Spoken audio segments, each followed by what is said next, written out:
Chers compatriotes, bonsoir. Comme vous avez pu le remarquer, le 15 octobre, c'est demain. Le 15 octobre s'approche. Vous avez pu voir les mesures impopulaires de la dictature.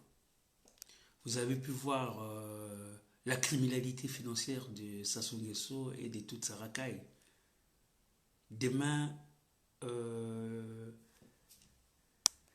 lançons un appel solennel à la population congolaise. Il n'y a plus rien à attendre des Sassou. Aujourd'hui, vous avez tendance à dire qu'est-ce que la diaspora fait, qu'est-ce que la diaspora est unie. Comment est-ce que nous allons faire pour chasser Sassou? La stratégie est simple. Aujourd'hui, le pouvoir des Sassou est décrié au niveau de la communauté internationale. Ce pouvoir ne peut plus négocier avec le FMI. Nous venons d'avoir l'information que le FMI a décidé de ne plus négocier avec le pouvoir des Sassou, qui est appelé à mourir dans les jours qui arrivent. Si on ne sait même pas si ce pouvoir criminel va atteindre même l'année 2022. Chers compatriotes, nous, fils du Congo, fils et filles du Congo, qui vivons à l'étranger, nous sommes unis cette fois-ci.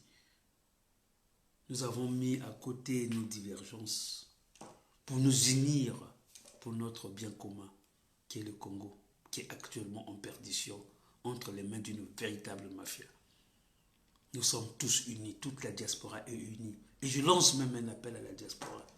Il faut arrêter les divisions, les basses besognes, la diversité, les affrontements inutiles. Aujourd'hui, le véritable combat, c'est faire dégager Sassou et après nous allons nous asseoir pour donner un avenir à notre pays, pour construire le Congo de demain. La diaspora est unie. Les gens vont dire pourquoi vous avez eu l'idée de la journée du 15 octobre. L'idée de la journée du 15 octobre vient des gens du pays. Nous travaillons en synergie et en symbiose avec les forces patriotiques qui sont à l'intérieur du Congo. Nous sommes unis pour libérer notre pays de cette dictature atroce, criminelle. Nous sommes en 2021, nous allons vers 2022. Notre pays ne peut pas être éternellement pillé par les mêmes personnages mesquins. Notre pays, personne n'a un titre foncier du Congo. Le Congo appartient à tous les Congolais. Je ne vois pas pourquoi les Nguesso voudront transformer notre pays en un bien héréditaire. Je ne vois pas. Vous allez dire, oh non, ça se paye de salaire. Mais je vous apprends une chose, je ne sais même pas si vous aurez des salaires pendant ces fêtes-là. Parce que le cerveau penseur, c'est lui qui va chercher de l'argent dans les paradis fiscaux, caché par ces voleurs dans les paradis fiscaux. Et maintenant, aux mains de la justice française. Denis Sassou Nguesso est parti à Dubaï. Et là, il est parti à Abu Dhabi, on est aux Émirats, il est parti à Dubaï. Là, il est revenu bredouille. Même le voyageur, là, le nomade, le manouche président de Kinshasa, a eu quelque chose à Abu Dhabi. A eu de l'argent à Abu Dhabi. Denis Sassou Nguesso, c'est zéro pointé. Zéro. Demain, la catastrophe sera là. Le pire va arriver. Je ne sais pas comment ça se fera pour payer les salaires. C'est vrai que ce type qui a détourné beaucoup d'argent, qui a endetté tout un pays, ils ont endetté le pays au moment où le Congo avait une croissance à 3 chiffres. À 2 chiffres plutôt. Ils avaient une croissance à 2 chiffres. Et c'est en ce moment que le Congo s'est endetté. Mais le Congo aujourd'hui, nous n'avons toujours pas l'eau, pas d'électricité. Nous n'avons pas d'entreprise, pas d'usine. Et le Congo aujourd'hui, on se pose la question pourquoi nous sommes endettés. Pourquoi le Congo s'est endetté? À quoi a servi cette dette? Vous allez comprendre que ces gens-là, bien qu'ils ont pillé l'argent du Congo, ils ont pillé l'argent de l'endettement.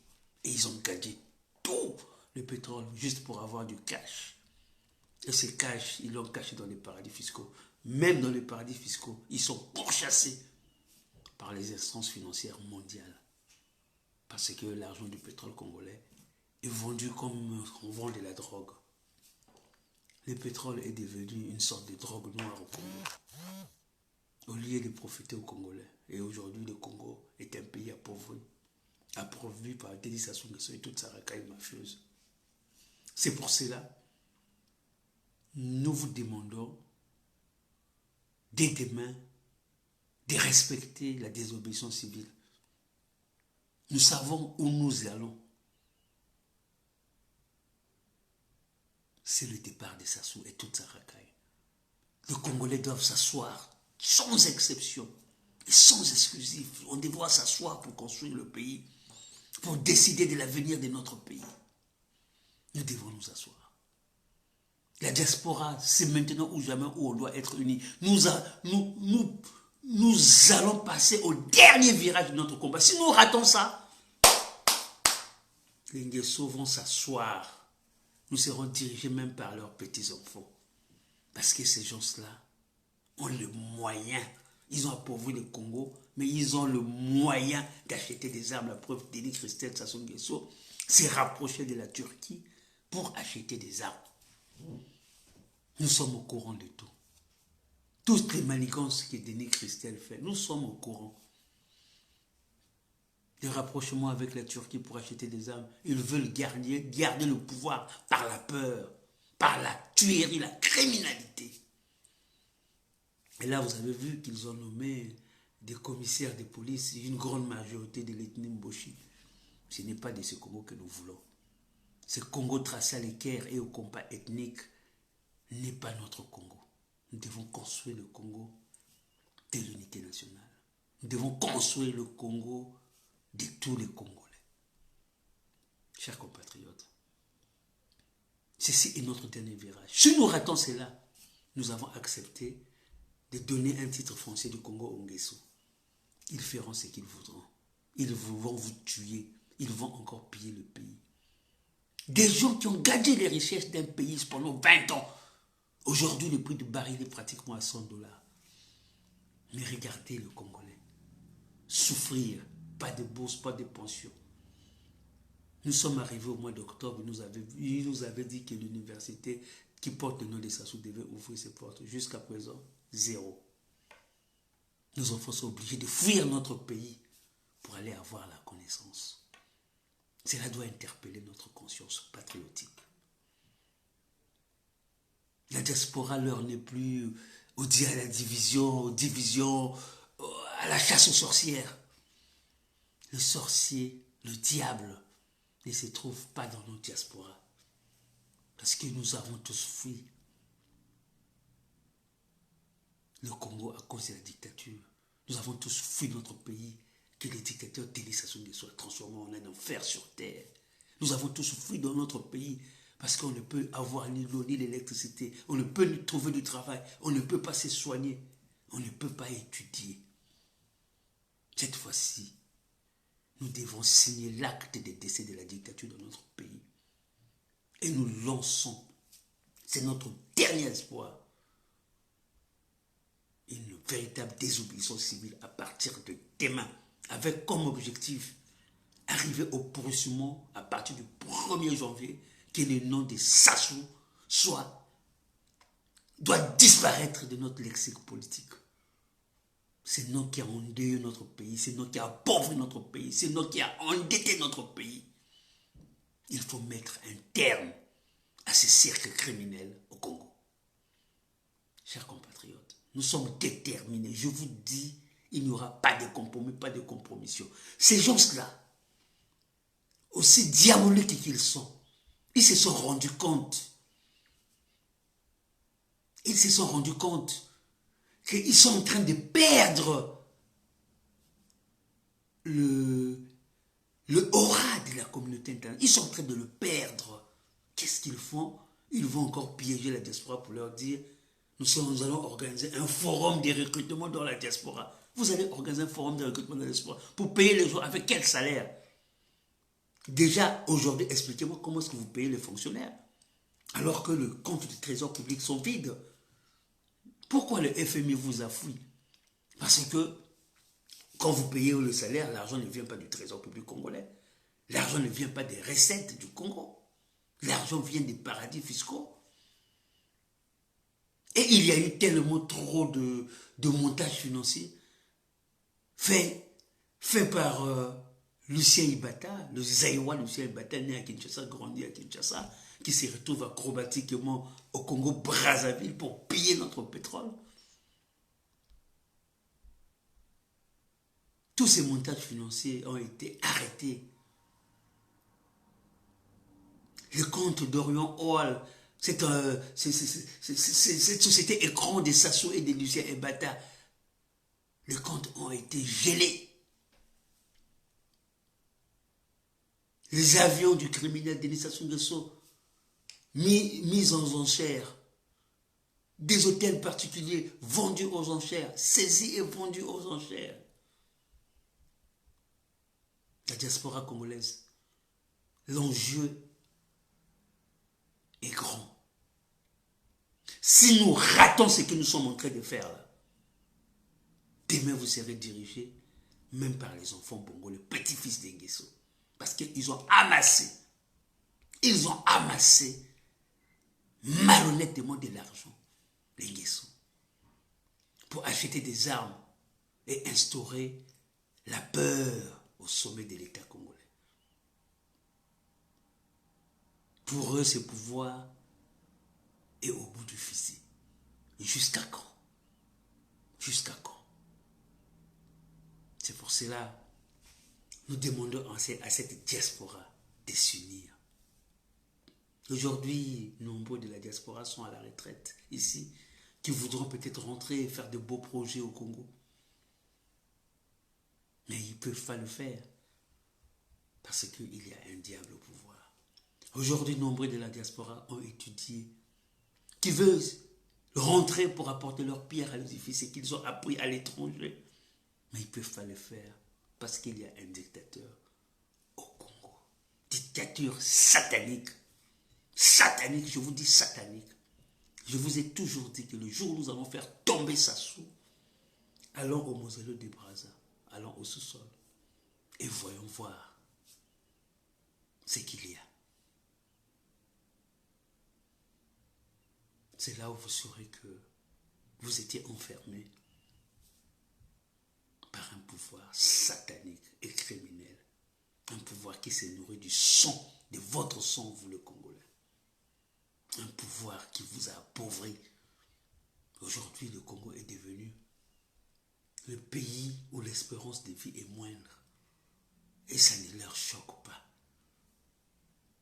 Ils sont en train de diriger un tombeau. Ils sont contents dès lors qu'ils peuvent piller impunément les caisses de l'État. Ces gens-là sont des criminels. Ce n'est pas maintenant que la diaspora congolaise doit se diviser. Nous devons nous unir. Nous avons dit désobéissance civile. La désobéissance civile, vous restez chez vous. Les dictateurs ne viendront pas avec des armes pour vous tuer chez vous. Là, ils vous ont pratiquement enfermé chez vous avec leurs mesures impopulaires pour Covid-19 qui n'existent pratiquement pas au Congo. Leur état d'urgence sanitaire qui continue alors que nous ne voyons rien. Nous ne voyons pas des gens mourir de Covid au Congo. Cette épidémie au Congo n'est pas au stade de pandémie. Ce n'est pas une pandémie au Congo, Covid-19. Parce que nombre de nos compatriotes n'en meurent pas. Le paludisme tue plus que le Covid-19. Et aujourd'hui, si les gens commencent à mourir, c'est parce qu'ils sont allés chercher des vaccins. Je vous dis, ils sont allés chercher des vaccins. Moi, je travaille dans un centre de recherche et développement. Avant Quand on fabrique par exemple un vaccin, avant de l'utiliser, on cherche des cobayes, soit sur des animaux, soit sur des êtres humains. Mais les premières utilisations, on s'est dit, bon, on va l'utiliser, mais sur 100 personnes, il y en aura peut-être 20 qui vont mourir. C'est des risques. Et après, quand on finit ce stade pour examiner l'efficacité du vaccin, il y a une validation qui s'est faite. Et après, il y a l'AEM, l'autorisation de mise sur le marché, qui donne sa validation pour que le médicament soit vendu après plusieurs essais cliniques. Au Congo, les essais cliniques, c'est vous. Il nous parle d'un variant Delta. Le variant Delta est arrivé comment? Le variant Delta est arrivé comment au Congo? Est-ce que le gouvernement congolais, je dis que le gouvernement congolais, a contacté des médecins pour voir l'efficacité de ces vaccins? Si ces vaccins ont été analysés, ont subi des essais cliniques avant d'être administrés aux Congolais? Non. Non. J'ai discuté avec quelques membres du gouvernement, je leur ai posé la question.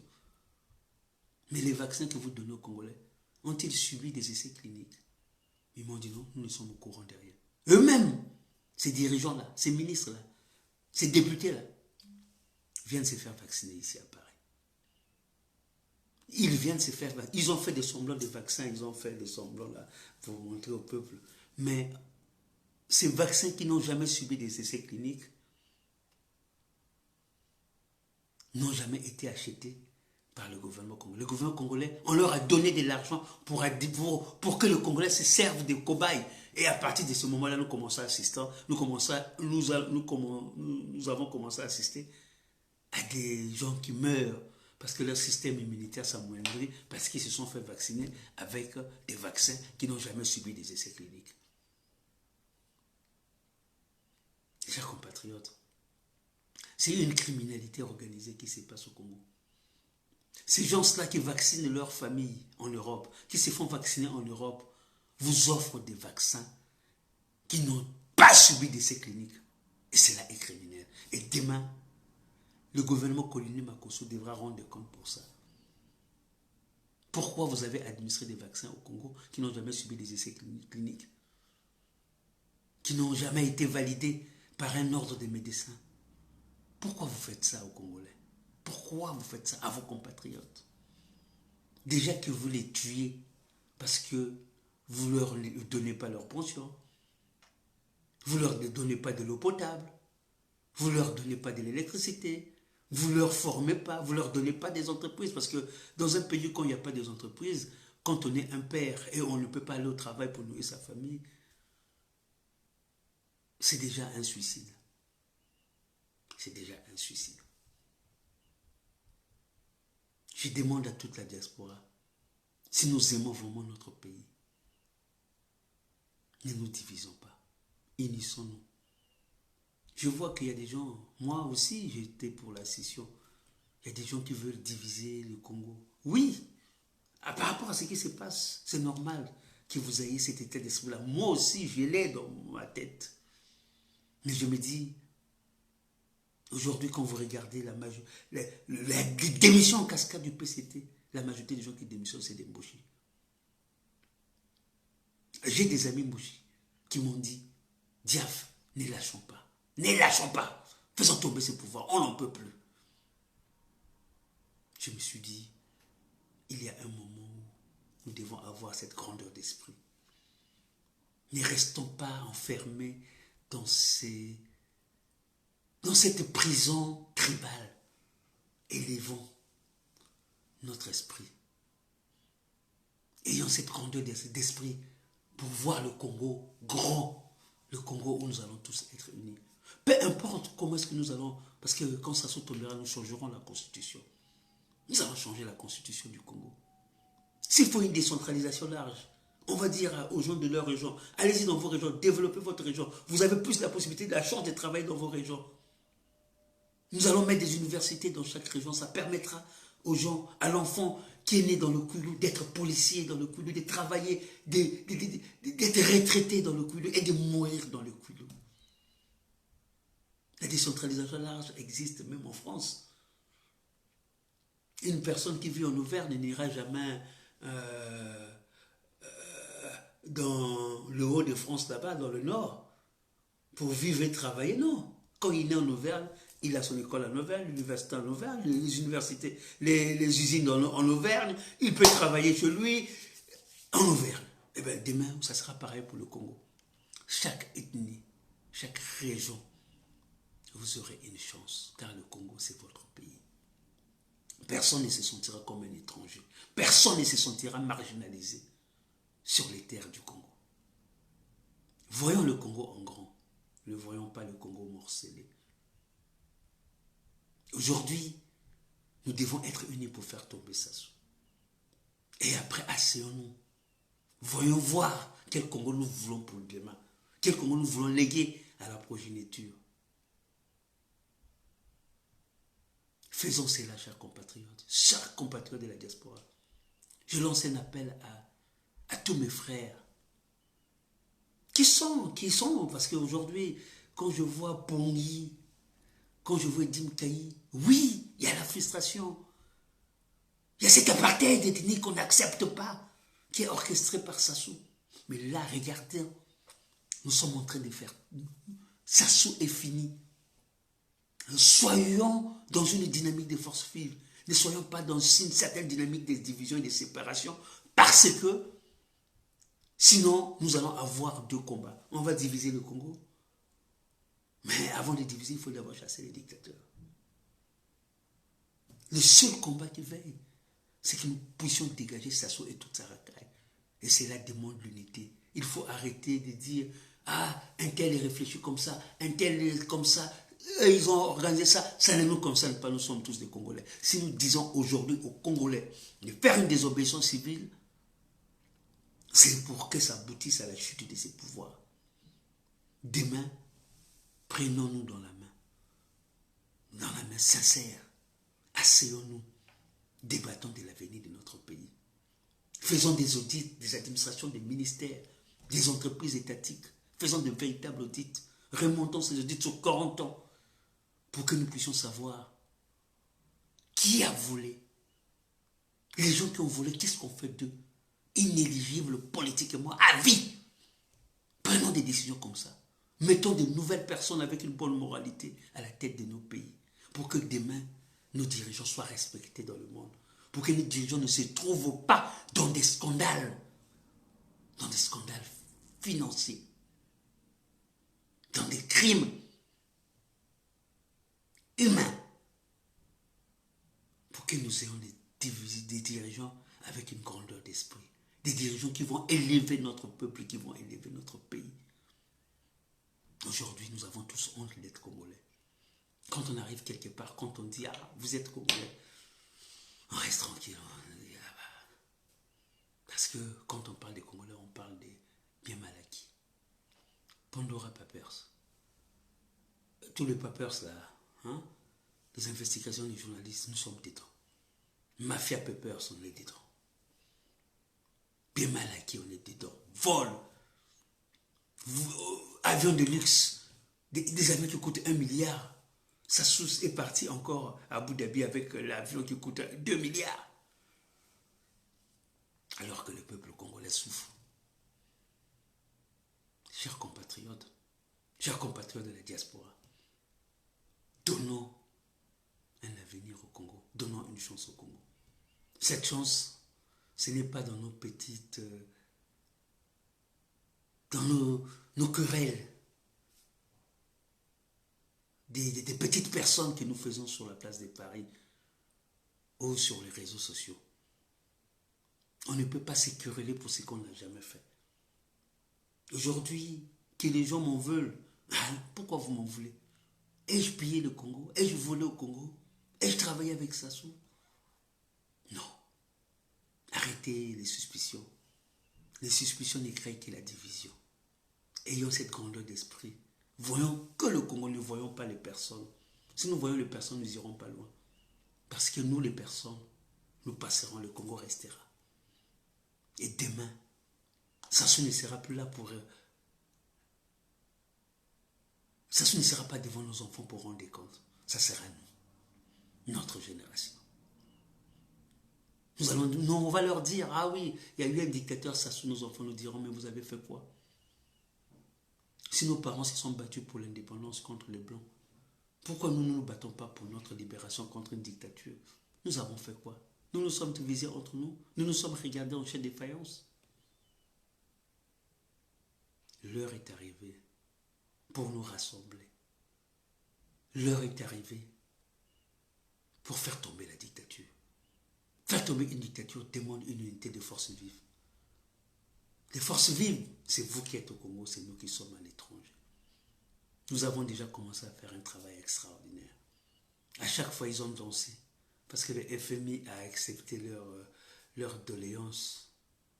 Nous leur avons regardé à la dernière minute. Nous avons court-circuité. Ils sont arrivés ici à Paris en pompe. On va voir le MEDEF, on va voir les investisseurs. Nous avons court-circuité. C'est le travail de la diaspora. Mais ce travail-là avait demandé de l'unité. Soyons unis aujourd'hui. Poussons la population à la désobéissance civile, à une grève générale illimitée à partir de demain. Même si ça ne marche pas, même si le Congolais n'adhère pas à ces principes de désobéissance ou de grève générale, mais mettons-nous dans notre tête, mettons dans la tête des Congolais que le début de cette désobéissance a commencé le 15 octobre. Même s'il y a sur 100 personnes, il n'y a que 5 personnes qui ont désobéi. Mais prenons notre temps, donnons-nous jusqu'à la fin janvier, faisons un bilan, donnons-nous 2 mois jusqu'à la fin janvier. Parce que je sais que à partir de ce mois-ci, Sassou ne pourra plus payer le travailleur. Il est parti à Abu Dhabi. C'est son dernier souffle. Parce qu'aujourd'hui, c'est lui qui va prendre l'argent dans les paradis fiscaux. Les porteurs des valises pour payer les fonctionnaires de Sassou, c'est Lucien Ibata. Il est tombé.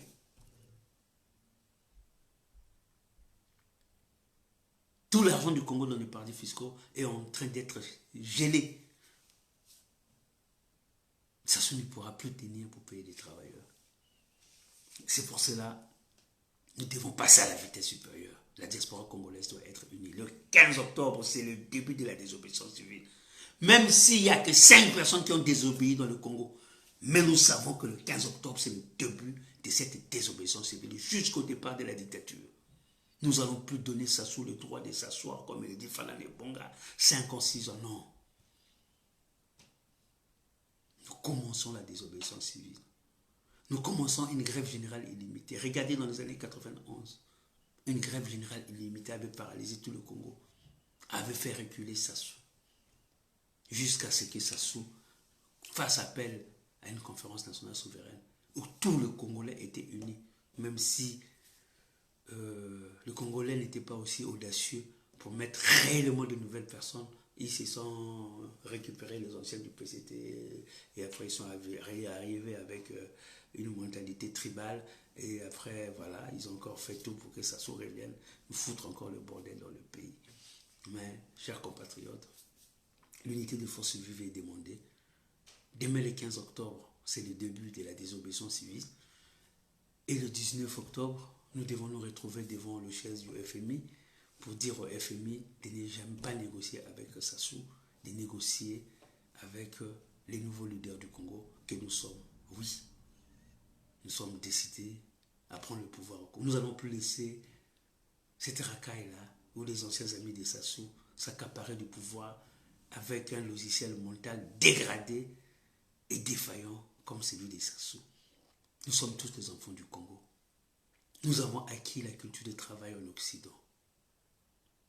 Regardez ce qui se passe au Rwanda. Ce sont les enfants du Rwanda qui sont partis à l'étranger, qui ont acquis la culture du travail, qui sont rentrés en symbiose et en synergie avec les locaux. Ils ont construit un véritable État. C'est ce que nous devons faire aussi pour le Congo. Nous allons compter dans le Congo de demain. Nous ne menons pas ce combat. Nous avons fait beaucoup d'erreurs dans ce combat. Au moment où nous voulons faire tomber Sassou, eh bien vous récupérez encore des leaders qui sont enfermés dans cette prison à ciel ouvert pour en faire des leaders. Et Sassou, paf, il en bastille, paf, il les tue. Cette fois-ci, nous disons à Sassou, ça sera nous-mêmes. Nous allons réussir à les faire tomber. Et le combat commence à partir de demain. Demain, désobéissance civile. Le 19, nous sommes à Paris, devant le siège du FMI, pour dire au FMI de ne pas aider Sassou. Parce que aider Sassou, c'est encore un pillage programmé du Congo. De ne pas donner l'argent au Congo tant que Sassou est au pouvoir. Donner l'argent au Congo, oui, mais à des nouveaux dirigeants. Si demain nous faisons tomber Sassou, nous nous retrouvons autour d'une table, nous lançons une transition de 5 ans, nous aurons besoin de moyens pour faire vivre l'État. Bien que nous allons emprisonner tous les gens qui ont volé avec Sassou, nous allons leur demander de restituer l'argent. Mais nous allons aussi